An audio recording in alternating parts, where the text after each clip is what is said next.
Well,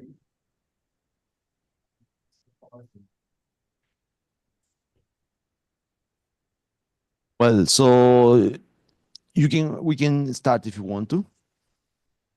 Yeah, we can start. Yeah. So it's Okay. Good morning, good afternoon, good evening, everyone. Thank you for coming. It's great to be with you here. My talk will be about, it's called Conditional Coalescence within Population Pedigree. It is about some recent work in extending classical coalescent theory in probability and population genetics to its conditional version, where we condition on something called the population pedigree, or just pedigree. And what is a pedigree? Pedigree is just the family relationships or the reproductive relationships among all the individuals in a population. Mathematically, let's say we think about the population, let's say human population like us, and each individual is a node, and then we just draw edges between nodes if they have the parent, children relationship. So I would draw two edges to my parents. My father will draw two edges to his parents, etc., etc. And that is the population pedigree. And the point here is that we condition on sort of knowing the population pedigree and then study the gene genealogies for many, many different genes. So this is how we sort of extend the classical coalescent theory. So let me give I will give a specific model, a simple model and a general model, but let's start with some quick motivation of population genetics to sort of understand the scientific question here. After that, I will talk about a simple diploid population model. Diploid means each individual has two complete sets of chromosomes. And then this will be based on recent work with my student Dimitris, Matthias Birkner, and John Wickley. And then I will talk about the result, the conditional result for this simple model in section 3.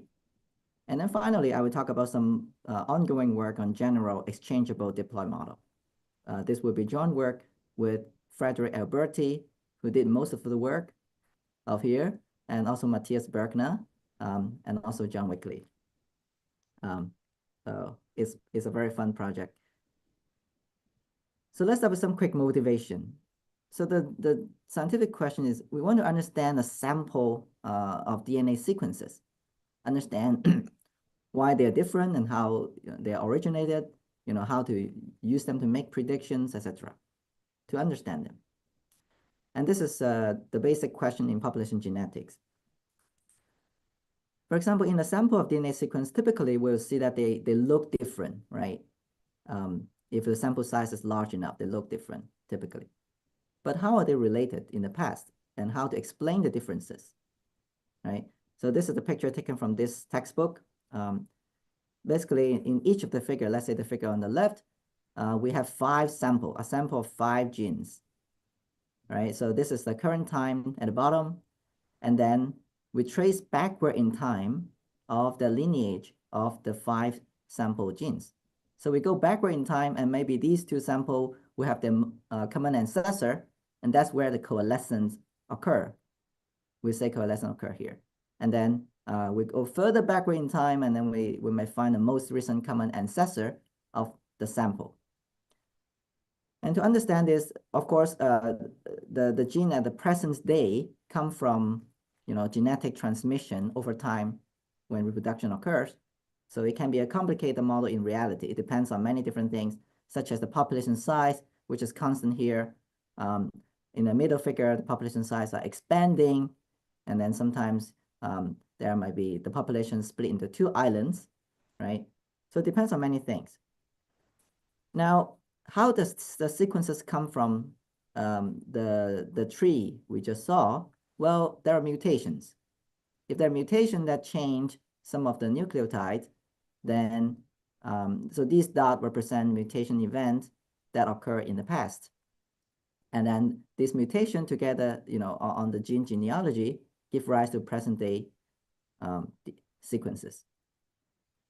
So, the past is not observed. And we also cannot observe every individual, the entire population. That's why model is needed. And that's how my work or our work comes in, right?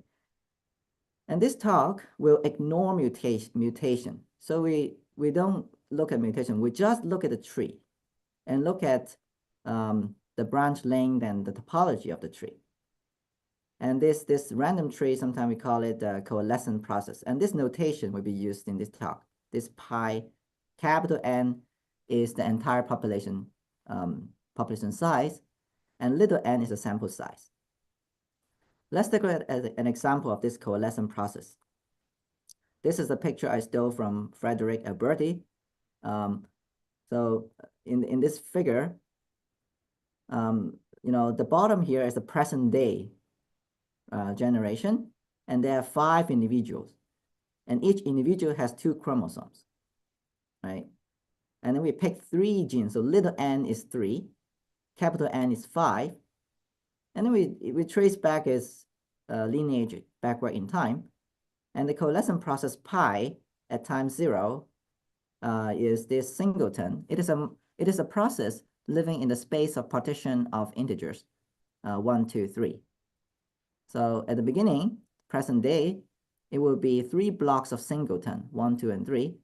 And then 1 generation backward in time, that's the 1 here, sample 2 and 3 coalesce. And so we put them together in a single block, right? So, and we keep going. And then finally, 4 generation backward in time, all of them coalesce. And there's a single block with 3, all the samples. Question is, for example, if you pick 2 genes uniformly at random, how long does it take for them to coalesce, right? Let's say, it depends on the model, of course, if you talk about it, and let's say it's the Wright-Fisher model where each gene just pick one of the 2 N genes in the previous generation uniformly at random, then the probability that 2 genes coalesce in 1 generation will be what? Will be just 1 over 2N, right? Capital N. Now, if we look at this process a long time, let's say if you look at how long does it take to coalesce in capital N many generation, right? Then it would be about e to the minus half. And so roughly speaking, if it is a Wright-Fisher model where each gene just pick one of the 2 genes uniformly at random independently, then the answer would be exponential with rate 1/2. I hope it makes sense, right? So this is where the robustness comes in, that for many exchangeable neutral model, so there's no natural selection, which we ignore in this entire talk. The Kingman coalescent will describe this random tree in the limit when n goes to infinity, population size goes to infinity for fixed sample size, right? And here we will rescale time by this Cn, where remember the Cn is the probability that 2 genes will coalesce in 1 generation in the past. So in the limit, if 1 unit of time is 1 over Cn many generations, and if Cn goes to 0, then the Kingman coalescent will arise in many models. And that's the importance of Kingman coalescent. And this slide is just to recall what is a Kingman coalescent. Probably most of you know about this. So if you fix little n samples, then Kingman coalescent will be a random tree with n leaves, and then each pair will coalesce with rate 1 independently. So this is the Kingman coalescent. And as I said, this is a so-called robust model. Robust means even if the underlying finite population model, we don't know is reproductive mechanism perfectly. We don't know is offspring distribution perfectly, then it will still arise. So there are other robust model. If the offspring distribution is more skewed, has a heavy tail distribution, then it is shown that multiple merger coalescent will occur. So not just binary merger. If you go backward in time, it can have triple coalescent, quadruple coalescent, etc. And then there can also be simultaneous multiple merger, meaning that at the same time, several groups of samples will merge at the same time, exactly that time. And that's simultaneous multiple merger. And in fact, when I first learned about this, I was thinking, wow, this is getting more, lambda coalescent is already kind of complicated. Why do we look at simultaneous multiple merger? However, in this talk, this thing will appear sort of naturally. And there are other robust object that is kind of the scaling limit, which is important to study. Like if we include natural selections, or we look at the recombinations, etc. But this talk will touch upon the Cassie coalescent. So in just a quick upshot is that the classical approach is not so ideal. That's why we want to do the conditional version. So this is what this talk is about, and I'll hopefully try to explain this starting with a simple model. So now I'm going to introduce a concrete model, a simple diploid biparental model. So we look at a population model with size, capital N, which is fixed for all generations. And then every individual have 2 chromosomes. That's why we call it diploid. And then, which parent chromosome is inherited is uniformly at random, is Mendelian randomness. This is a picture realization of the population dynamics. So now we have 2 parameters in this model, alpha sub n and the psi. Sorry, this psi. Oh, so with high probability, almost 1, the Wright-Fisher reproduction occur. That's what we just discussed. Every gene just pick one of the 2 N genes uniformly at random.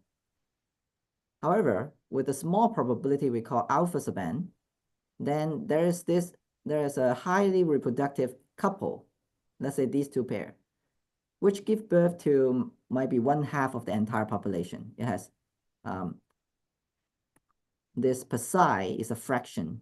If psi is 1/2, then it's 1/2 of the entire population.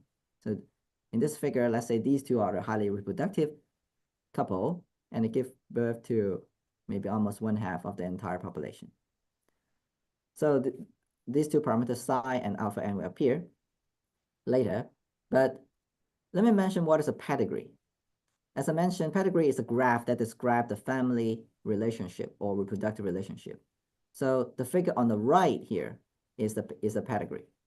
It describes the relationship then of the individuals. However, it does not tell us everything. It does not tell us where the gene goes, right? So, but this partial information is what we're going to condition on, and there are reasons for that. Yeah, so this is just a figure to describe. Here we focus on only 2 samples and look at the coalescence time, right? So in this figure, this tau coalescence time will be 3. So this is a sort of a classical result. If we set alpha n to be lambda over n, let's focus on theta to be 1. Then lambda over n, then the rescaled coalescence time tau over n will converge to an exponential random variable with this parameter. So you may notice there are 2 terms here, right? This 1/2 is what we talk about, the Kingman coalescent, when everything is just uniform. The offspring distribution is like a multinomial distribution. Now this lambda comes from this highly reproductive event. So there's this extra rate where 2 lineages can coalesce quicker. This is this case when theta is 1. And when theta is smaller than 1, you can think about time is shorter in the macroscopic time scale. Then we do not see the Kingman coalescent. We only see this big merger, this highly reproductive event. This proposition is for sample size 2. So you may ask, What about larger sample size, general N, maybe 100? Then it turns out that under the model we described, the Kc coalescent will be the scaling limit if we scale time correctly. And this follows from a result from Birkner, Liu, and Sturm in 2018 in EJP for general exchangeable diploid model, which will be discussed at the end in the last section. A quick proof of this classical result is we look at this probability and the probability that it takes more than t times n many generations to coalesce. And this is the same as saying that the two genes have state Kc0 and Kc1. So in short, we don't need to keep track of all the individuals or all the genes. We just all the individuals, which individual the gene lies in. We only have to keep track of whether the two genes are in the same individual or not, or whether they coalesce. So this simple model can, we can reduce the lineage dynamics into just a 3-state Markov chain, and then apply the Malaise lemma, which is a limiting matrix result. Okay, so the next few slides more philosophical. The point is that this classical approach is not ideal and even problematic, because what we're doing here is we're averaging over everything. We're averaging over the pedigree, we're averaging over the Mendelian coin flips, the 1/2 probability to lies in which chromosome. So it assumes that each locus means each gene or each location of the gene was sampled independently. However, all the genes are on the same pedigree. So they are not independent. They are actually conditional independent. But all the previous robust model I mentioned sort of assume that we're randomizing everything. So that's a problem. And this problem was, this conceptual flaw was pointed out previously. Luckily, you may ask, well, why this conceptual flaw doesn't, cause any problem? Well, it could cause problem, but sometimes it does not. That's why it's deceiving. So luckily, or maybe unluckily, the standard neutral coalescent, the Kingman coalescent, is still the same limit, even if we do the conditioning. So this was proven in previous work by Andre Token, and recently we can, this is for general model. Yeah, we're working on this. But the thing is, the conditional coalescent and the unconditional coalescent have the same limit law sometimes. However, not all the times. So for example, when there's simultaneous multiple mergers, then the conditional genealogy or the conditional coalescent can be different. And this is the main work I'm going to talk about. So we'll condition on the pedigree we call GN, the graph. And so let's take a look at what is the conditional limit for the simple model we talked about. So this is the question. What is the conditional law of the coalescence time given this graph?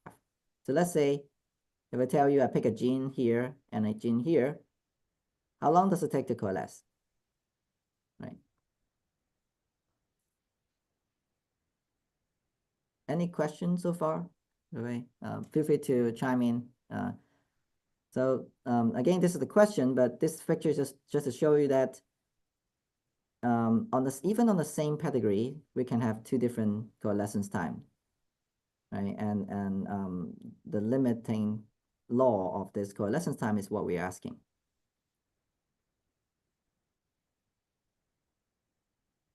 Okay. All right. So here's the result in that paper. Is that let's focus on theta to be 1 again. If we condition on the pedigree, then the law of the coalescence time converges to a random limit. So it's no longer deterministic, right? remember in the classical case, it's a deterministic law. It is an exponential distribution. Now, this law itself is random. It depends on the Poisson process of rate lambda. And these two terms basically come from Kingman coalescence together with some additional probability of coalescing depending on this Poisson process. And intuitively, we can think of it's a Kingman coalescent, but on top of that, there's this random Poisson time where big family or highly reproductive couple occur, right? And when it occurs, at exactly those time, there's an extra probability of coalescing. So that's the idea. And this result also tells us that we don't need to know the detail of the graph. Only the timing will be enough.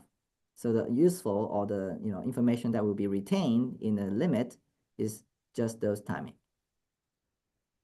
And in addition to a Kingman coalescent, there will be some probability of coalescing with probability size square of 4. And this size square of 4 comes from actually 4 times size square of 16. The idea is that, remember, the highly reproductive couple has 4 chromosomes together, right? And those 4 chromosomes is where the big merger can occur. And each of the 4 chromosomes of the highly reproductive couple have probability size square of 16 where the coalescence occur. So, right, so this is sort of a confirmation that the standard coalescent can be a wrong limit if you can do conditioning. These two figures just to illustrate the random limit we just saw in the previous slide. So the CDF is random itself. It depends on the timing. So we get a random CDF. But if you randomize over the Poisson clock, we will get back the classical exponential random variable. This is a simulation by John Wickley on 500 individuals, and Poisson is 1. A quick proof of this result, of this conditional coalescent. This is the result we want to prove, right? And basically, it's an L2 convergence. We can prove L2 convergence, and then we expand this out. Then we have 3 terms, right? And then the term that we need most attention is the first term, which is the F squared, where F is this conditional probability. And to compute this expectation of this square, the square of this thing, we look at 2 independent copy of the genes. So this is a technique mentioned before in Matthias' papers. We look at 2 conditionally independent coalescence time given the same pedigree. And then the expectation of this F square, remember this F is the conditional probability. We can because of the conditional independence, we take expectation of this conditional probability. It becomes just a probability, unconditional probability that each of them is bigger than tau Tn. So we keep track of a little bit more, right? A double. And then use the Malaise lemma again to get the limit. And now if you look at 2 independent pairs, so this is basically the gist of the proof, even for the general case. So if you understand this proof, then the general case is easier to understand. So we look at the 2 independent pairs of genes, and then going back in time under the same pedigree, they can have these 9 or 10 states. And then we trace back, the state. It turns out it would be a Markov process with this 10 states. And then we compute that compute this probability using that big matrix.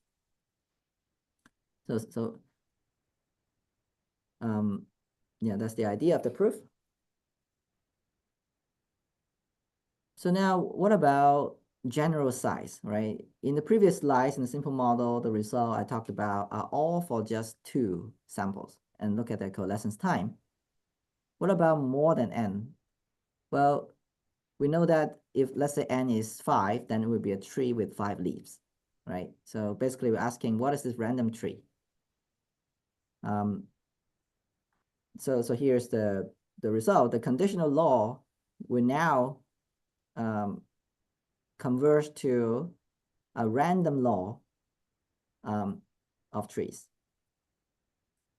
So this is a quick statement, but so the conditional law of this coalescent process, given the pedigree, will converge to a random law that depends on the Poisson process, the same process, Poisson process we saw, this Q. Now, to understand this law, what do we need? I need to tell you, suppose we know the Poisson time clock, the Poisson process, a realization of this Poisson process. What is the law of this random tree? Okay, so that's what I'm going to tell you in the next few slides to understand the limit. Okay, so this slide is to describe the limit. Given the Poisson process Q, let's say T1, T2, T3 are its jump time of Q.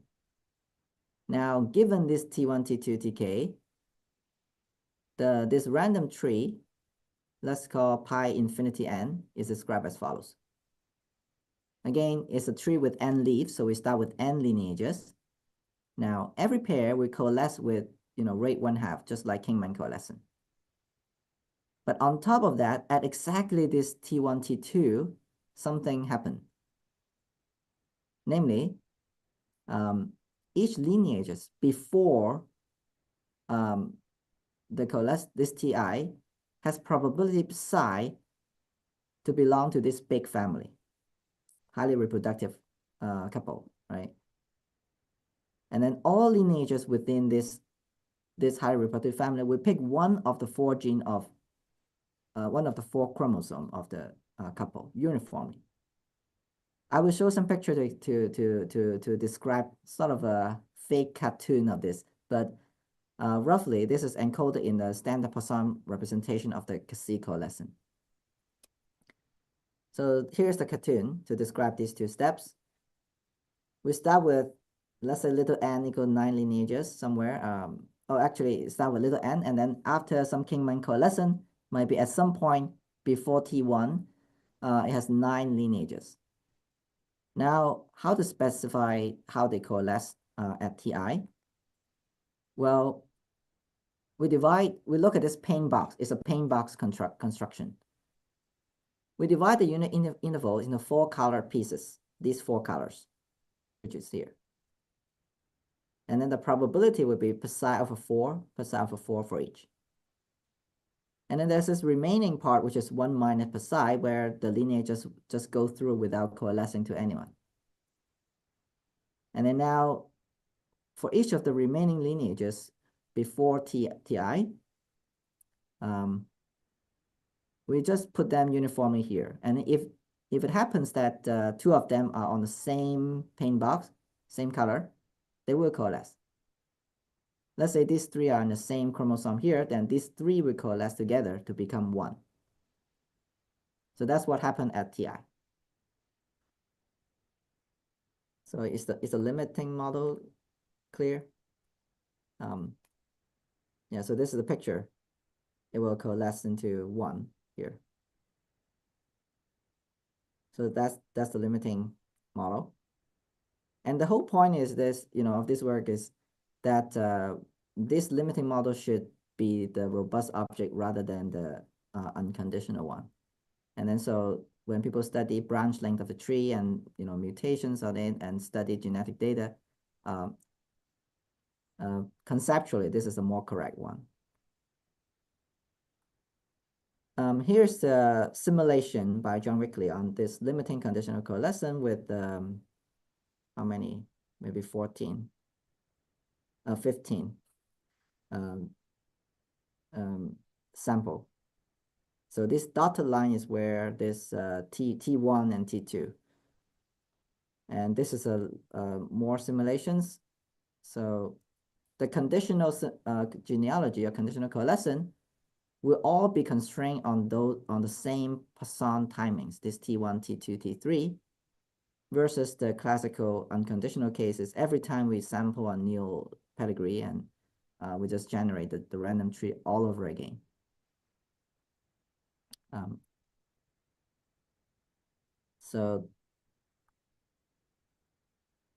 Yeah, the proof for the general N is, again,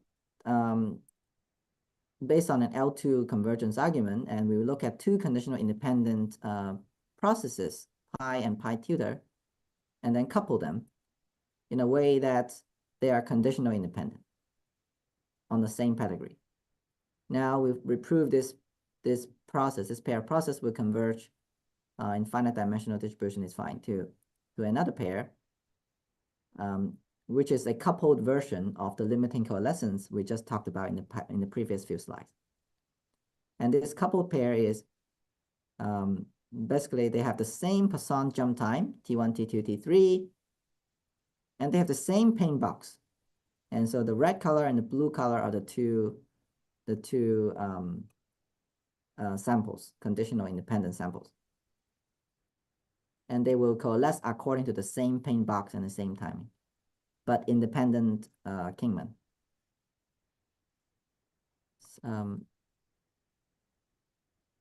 So any question or comment? Well, I have a question. Yeah, hi, Witten, hi. So I was thinking about the representation of coalescence in terms of the measures. So Like so the measure of the timing and the paint box, or no, I mean there is this sort of Levy-Kinchin representation of coalescence, you know, and I was thinking about so this coalescence that you are describing can be represented in this way or not? oh, so let me understand. So the measure, maybe I don't understand. Sorry. Are you talking about a representation of the coalescence process as not as a process on the spatial partitions, but on some kind of measure? No, I was thinking, you know, that there is this sort of Levy-Kinchin representation of coalescence. Oh, okay. I see. So those are exchangeable representations. Let me see. So you're talking about the describing as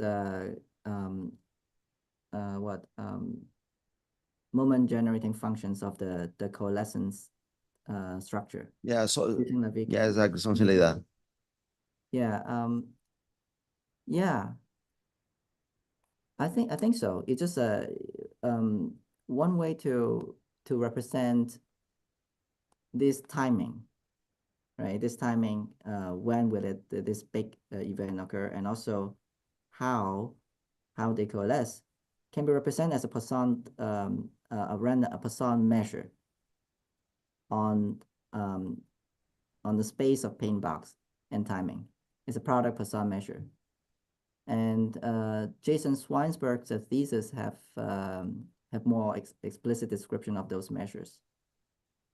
So they have a particular structure.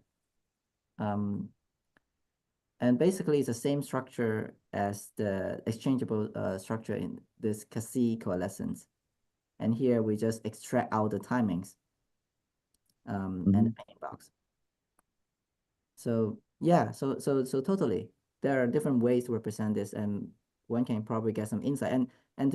And actually, that's the interesting thing, because the next step is to analyze this limiting process. And so maybe that would be a great way to move forward. Yeah. Okay. Okay. Thank you. Yeah, thank you. Yeah. So yeah, this is I just give a very intuitive representation of it, but maybe the next few slides will also answer some of the questions. So general exchangeable diploid, right? So this is a model actually introduced by a previous paper by Matthias Birkner, a paper I cited before.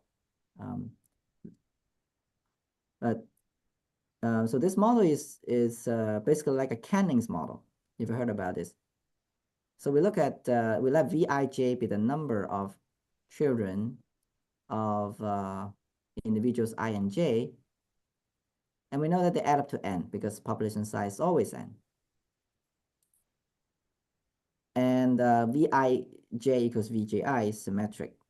And the exchangeability comes in here, is that this matrix Vij have the same distribution as if you permute the parent index. If you permute the parent index, it will have the same offspring distribution. That's the exchangeability, right? So this is a model, but we did not specify, what is the distribution of it. And that's the generality of this model. And on top of this, after we know the offspring distribution, we impose this 1/2, 1/2 Mendelian coin flips, right? So that's how we generate. That's how the model works. And the previous model we talked about is a particular case of this. Kind of, yeah, one can write down the distribution of this. It's a Wright-Fisher with the highly reproductive mixture model. So this is the unconditioned or we call a new version. By the way, this is we are basically looking at this random walks of these lineages on the random graph given by the pedigree, and look at how they coalesce. And the unconditioned version was proven in previous paper. And the assumption on offspring distribution is this convergence. So we look at the ordered. So we order the offspring size, V1 bigger than V2, bigger than Vn, and they add up to n. And this order distribution, if it converges, so this Cn is the probability of coalescence of a pair in one generation backward in time. We talked about before. And if this converges to some measure, so this measure is where the Kasi arise. And intuitively, this tells us how often we see a paint box X in the pedigree.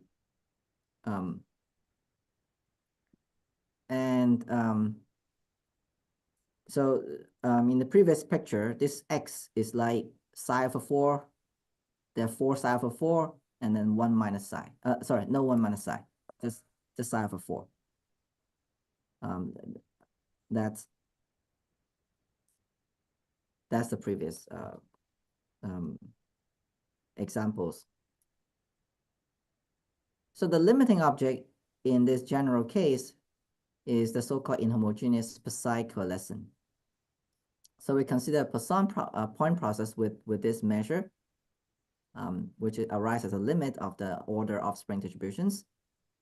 Then if we condition on this Psi, this Poisson point process, then inhomogeneous coalescent will be, okay, we'll basically think about a paint box, again, the cartoon, but instead of psi over 4, psi over 4, psi over 4, psi over 4, we just put in x1, x2, x3, x4.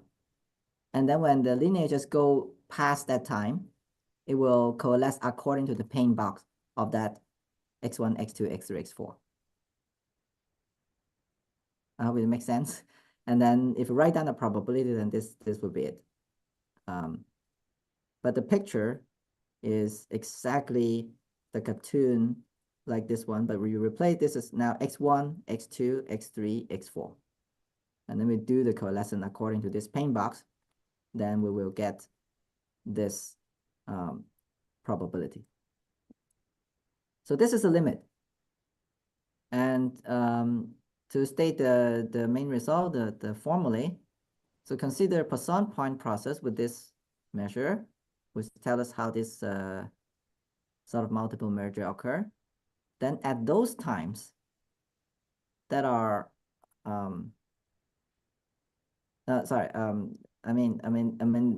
those times we do this paint box coalescent, then this is the limit. And this is a statement of this convergence. So the statement is that for it's a statement of finite dimensional convergence, right? Convergence in finite dimensional distribution. So that's what the statement is. Yeah. So that is the main result here. And we want to analyze the model that Milton also mentioned, right? That we do want to analyze the model. And then using the model to study conditional site frequency spectra. Well, this is just a fancy term in population genetics. It just says that the total branch length of these external branches and the branch length that have two descendants, etc. And the reason we want to look at this site frequency spectra is that if a mutation occur at here, on this branch length, then you know that it will affect these three descendants. It will affect three samples. So that's why we want to look at this branch length. And then can we do inference? Can we recover those Ti, Tj? And what about other models? So in another ongoing work with Max Newman and John Wickley, we look at a Moran model and get at different types of limits when the sampling rate is large. But yeah, I think I will stop here for and point you to some reference here. So in this talk, I talk about basically quickly talk about these two papers. The first paper is in genetics, and basically we look at the sample size 2 and a simple model to illustrate this idea of conditional coalescent. And then ongoing work with Frederick, Matthias, and John, we look at this general diploid canning model. And also with Max and John, we look at the Moran model, and get a different types of limits, which is a coalescent random walk on the ancestral recombination graph. And let me also advertise Max 14 minutes talk in my website. And yeah, Max did a great job in describing this. And I encourage you to take a look at his talk. Yeah, I think I will stop here and look forward to discussion and talking with you. Thank you.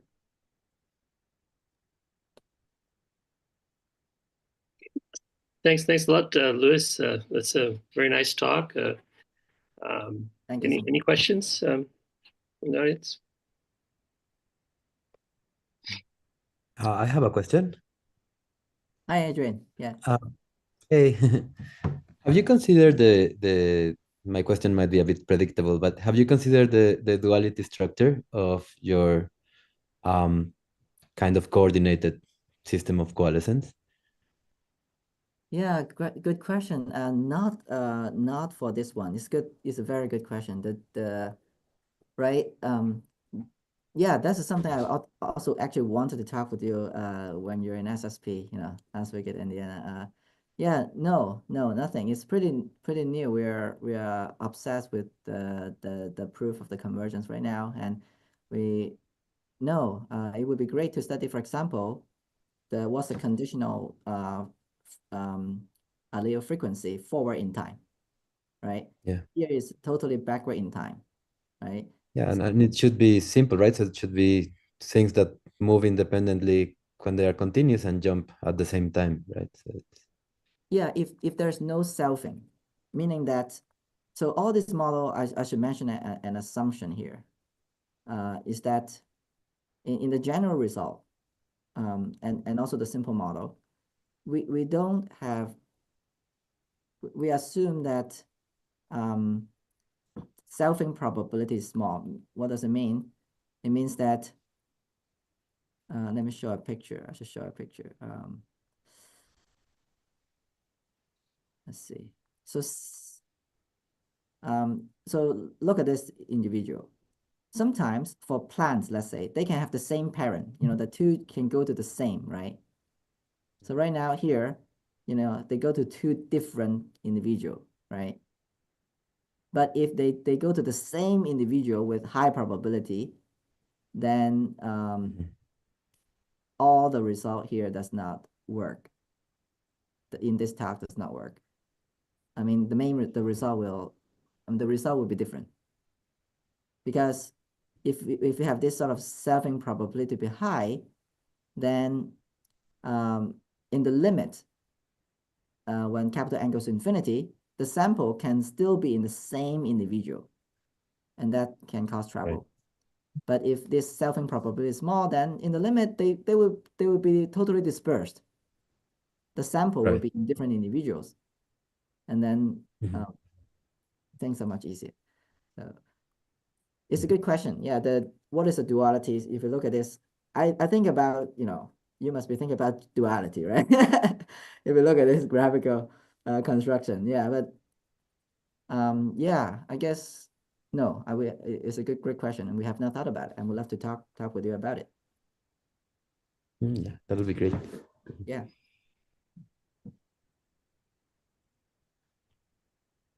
What's the role of mutation? You mentioned that it's not, you didn't consider that in this talk. Is that a big factor?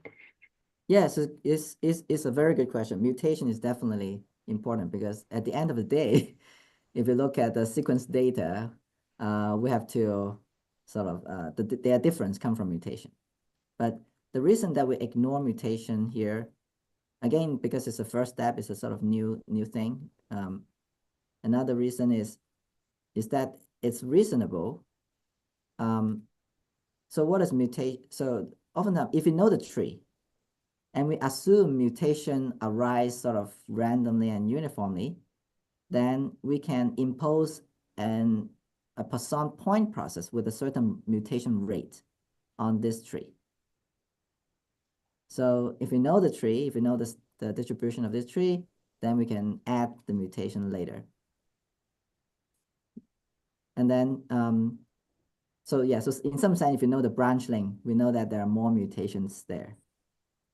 And then on top of that, we have to describe when a mutation occurs, what happens. Does it change different sites, or can it change the same site twice? There are different mutation models on top of that. And that's those Judd-Cantor model, like Potts, is it Potts model? Or the different mutation models that can be imposed on the gene genealogy.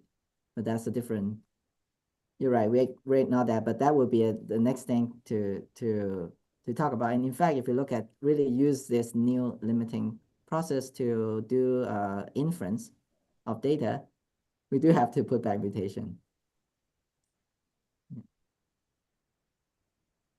A standard model would be so-called infinite site mutation model. In that model, we assume every mutation will occur at a different site. And then under that model, there are some better, more explicit results that can be computed. For example, one can compute sampling probability, and yeah, and that's used a lot in inference.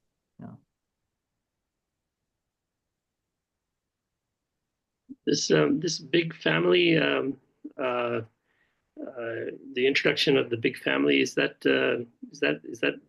I think you may have mentioned, does that have a history, or is that something new, or this is no, we did not invent this model in this paper. It is so I think John Wickley introduced it long time ago, and then so some people call it Psi model. There's a name for it even, and the reason to look at this is they have biological model to where they really do inference. For example, this Atlantic cod. I think some people and some organisms that might be a sea oyster. Yeah, sea oyster, Atlantic cod, where it is sort of known that sometimes they're individual that give a lot of offspring. But in Atlantic cod, I think they look at not couple, but they look at the one highly reproductive individual which randomly mate with other, like Genghis Khan. But in that case, the same method works, but we need to change the paint box. So in that model where there's a Genghis Khan but not couple, who mate randomly, then it's basically the same result, but the paint box will now be just 2, Psi over 4, Psi over 4, and then 1 minus Psi over 2. So we change the paint box, but the limiting coalescent is qualitatively the same kind of thing. And it is contained in the general result. The general is contained in this one. Yeah, with the C there. See, thank you. There are further questions?